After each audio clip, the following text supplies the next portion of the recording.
কিয়ামতের ময়দানে বিচার শেষ হয়ে যাবে। আল্লাহ তাআলা গুনাহগারদের হাতের মধ্যে আমলনামাটা কিভাবে দিবে জানো? আল্লাহ তাআলা ফেরেশতাদেরকে বলবে, ও আমার ফেরেশতার দল, এই গুনাহগারের বুকের মধ্য দিয়া ছিদ্র করে ফেলো। আল্লাহর আদেশ পায়া ফেরেশতার দলগুলা এই গুনাহগার বান্দার বুকের মধ্য দিয়া ছিদ্র করে ফেলবে। আল্লাহ বলবে, হে ফেরেশতার দল, এই বান্দার বুকের মধ্য দিয়া বাম হাতটাকে ঢুকায়া পিঠের কিনার দিয়া বের করো।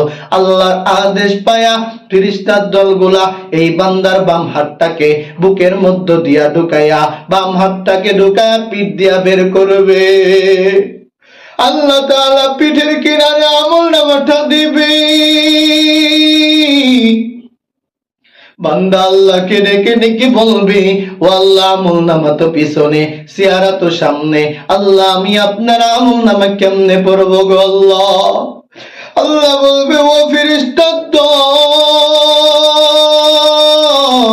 এই বান্দার মাথাটা মটকায়া পিছনের দিকে ঘুরাইয়া দে। আল্লাহর আদেশ পায়া ফেরেশতার দলগুলা মাথাটাকে মটকায়া পিছনের দিকে ঘুরাইয়া দিবে। বান্দা আমলনামার দিকে তাকাইবে আর বলবে, লা ইউগাদিরু সগীরাতান ওয়ালা কাবীরাতান ইল্লা আহসাহা। আল্লাহ, এ কেমন আমলনামা গো আল্লাহ? জীবনের ছোট থেকে বড় একটা গুনাহকেও বাদ দেওয়া হয় নাই। আল্লাহ বলবে, এ বান্দা, তোর উপরে আমি আল্লাহ তাআলা জুলুম করি নাই, আমি আল্লাহ তাআলা অত্যাচার করি নাই।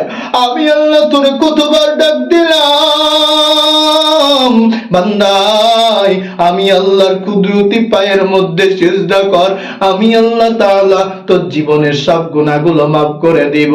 তুই বান্দা একবারও আমি আল্লাহ তাআলার কুদরতি পায়ের মধ্যে সিজদা করবি না।